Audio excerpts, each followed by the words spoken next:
दूसरी बात, ये जो हम इसके अंदर नई हार्ड डिस्क लगाने जा रहे हैं, ये हार्ड डिस्क हमारी ये है। इस हार्ड डिस्क के अंदर आपको दिखाई पड़ रहा होगा कि इस पे अभी सोल्डर भी नहीं लगा है।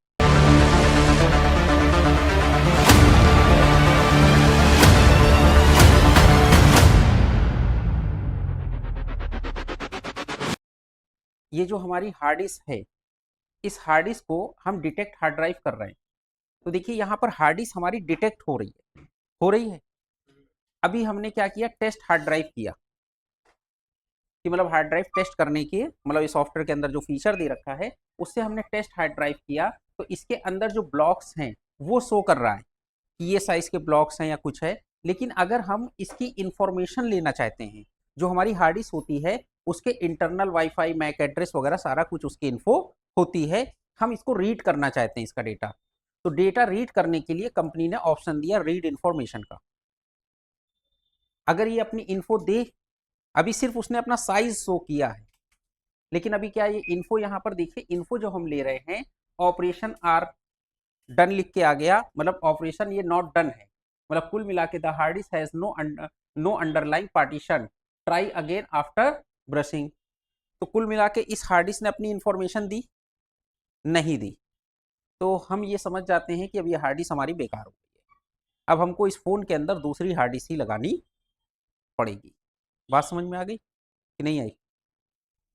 हार्ड डिस्क अपनी इन्फो दे रहा है कितने जीबी है। जैसे आपने देखा होगा कई बार हमारे फ़ोन के अंदर मेमोरी कार्ड्स वगैरह या पेन ड्राइव होती हैं कि वो अपना स्पेस तो शो करती हैं, लेकिन उसमें अगर कुछ भी आप डेटा वेटा राइट करने जाओ तो डेटा राइट नहीं होता है या रीड नहीं होता है। ठीक है ना? तो अब हम क्या करेंगे कि अभी हमें इस ये जो हार्ड डिस्क है ये तो हमारे समझ में आ गई कि हमारी बेकार हो गई है। अब हमको दूसरी ही हार्ड डिस्क इसमें लगानी पड़ेगी।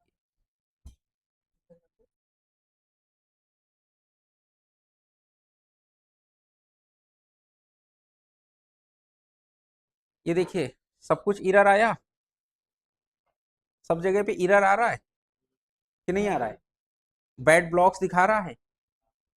जैसे हम लोग के कंप्यूटर में पहले के टाइम पे क्या चलता था कि हार्ड डिस्क के अंदर बैड सेक्टर आ गए तो वो डेटा रीड नहीं हो पाता था या हार्ड डिस्क खराब मानी जाती थी। तो ये होता था कि हार्ड डिस्क के बैड सेक्टर रिपेयर करने हैं। अभी फिर से हम डिटेक्ट हार्ड कर लेते हैं।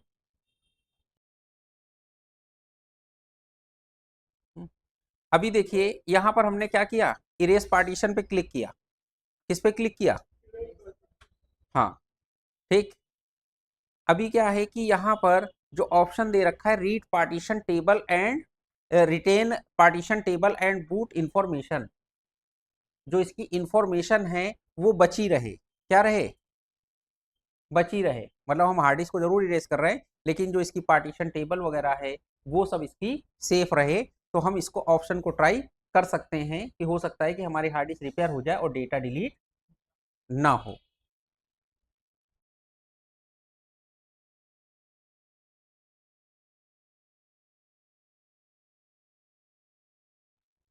तो कुल मिला के ये हार्ड डिस्क ने ना अपनी पूरी इंफॉर्मेशन दे पाई, ना इसका अंडरलाइन डेटा हमको मिल पाया इस हार्ड डिस्क के अंदर। अब हमको दूसरी ही लगानी पड़ेगी इसके अंदर।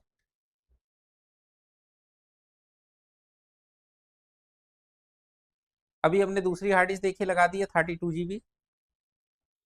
ठीक है, डिटेक्ट कर लिया। टेस्ट कर लेते हैं, टेस्ट हार्ड ड्राइव। टेस्ट में पूरे इसके ब्लॉक्स वगैरह शो हो गए, लेकिन चूंकि नई हार्ड डिस्क है तो इसके अंदर कोई इन्फो वगैरह होगी नहीं। तो नई हार्ड डिस्क का हमें इन्फो लेने का कोई मतलब है भी नहीं। केवल हमको ये देख लेना है कि जो हार्ड डिस्क है हमारी वो कितने जीबी की है। दूसरी बात, ये जो हम इसके अंदर नई हार्ड डिस्क लगाने जा रहे हैं, ये हार्ड डिस्क हमारी ये है। इस हार्ड डिस्क के अंदर आपको दिखाई पड़ रहा होगा कि इस पे अभी सोल्डर भी नहीं लगा है। सारे पॉइंट्स हमारे गोल्डन के दिखाई पड़ रहे हैं। इसका मतलब ये आईसी अभी अनयूज्ड है। अगर ये यूज्ड आईसी होती, किसी फ़ोन की निकली हुई होती, तो इसका मतलब उसकी लाइफ पहले से ही आधी खत्म हो चुकी होती। लेकिन अभी ये न्यू आईसी है तो इसकी लाइफ वगैरह ओके है। मतलब ज़ीरो स्टेज से चालू होगी और 100% तक पूरा चलेगी। अगर इसी में यूज्ड आईसी होती तो उस पर इसके बॉल्स वगैरह बनी हुई होती। लेकिन अभी आपको ये कॉपर्स के पॉइंट्स दिखाई पड़ रहे हैं कॉपर के, तो इसका मतलब ये न्यू हार्ड डिस्क है आपकी। ठीक, तो इसको हमें फर्स्ट टाइम चूंकि यूज़ करना है तो हमें इसको रिवॉल्व करना पड़ेगा। ये देखिए पूरे कॉपर के पॉइंट्स आपको दिखाई पड़ रहे हैं हार्ड डिस्क के अंदर। अगर ये पुरानी हार्ड डिस्क होती तो आपको रांगा दिखाई पड़ता।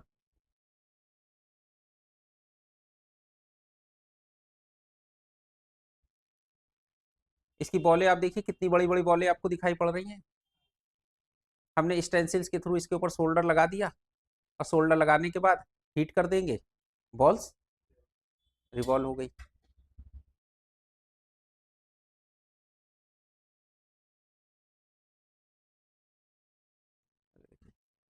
हार्ड डिस्क को आपको रख देना है जैसे आप आईसी लगाते हैं, उसी तरीके से हीट आपको देना है कि आपका सोल्डर मेल्ट हो जाए। और जब आपकी हार्ड डिस्क प्रॉपर लग जाएगी तो हल्का सा आप हिलाएंगे तो भी वो अपनी प्लेस पर ही आ जाएगी, जैसे हम लोग पावर आईसी या चार्जिंग आईसी वगैरह लगाते हैं। क्योंकि हम लोगों को थोड़ा सा हॉट गन ऊपर से चलानी पड़ती है तो इसलिए माइक्रोस्कोप को थोड़ा सा किनारे करके फिर चला लिया। अब इस हार्ड डिस्क को हम ठंडा कर लेंगे जितनी जल्दी बोर्ड हमारा ठंडा हो जाए। अब यहाँ पर मदरबोर्ड में हार्ड डिस्क लगाने के बाद में फिर से हम अपनी डेटा केबल लगा देंगे। अभी हमने अपने मदरबोर्ड को फिर से असेंबल कर लिया। असेंबल करने के बाद अब हम चाहें तो इस सॉफ्टवेयर के थ्रू अपडेट कर दें और चाहें तो 3U टूल के थ्रू अपडेट कर लें फ़ोन को। तो अभी जब हम यहाँ पर इसकी फ़ाइल सेलेक्ट कर लेंगे तो ये फ़ाइल हमारी जहाँ पर भी हमने रख रखी है वहाँ से हमने इसकी फ़ाइल सेलेक्ट कर ली। और सेलेक्ट होने के बाद दूसरी चीज़ ये है कि जब आप फर्स्ट टाइम हार्ड डिस्क को इंस्टॉल करते हैं तो यहाँ पर देखिए ये लिख के आ रहा है आईफोन DFU मोड। तो कहने का मतलब ये है कि अभी जो हमने फ़ोन के अंदर हार्ड डिस्क लगाई है उस कंडीशन में फ़ोन की डिस्प्ले पे कुछ नहीं आएगा, क्योंकि फ़ोन के अंदर कोई भी ओएस नहीं है कि जिसकी वजह से वो डिस्प्ले दिखाई दे। उस कंडीशन में फ़ोन हमारा रिकवरी मोड में नहीं DFU मोड में होता है। तो DFU मोड में फ़ोन की डिस्प्ले के ऊपर कुछ भी नहीं होता है आईफोन में। तो यहाँ पर अभी फ़ोन हमारा DFU मोड में है और लेकिन जैसे ही इसके अंदर सॉफ्टवेयर आ जाएगा तो ये फ़ोन के अंदर हमारी डिस्प्ले शो हो जाती है।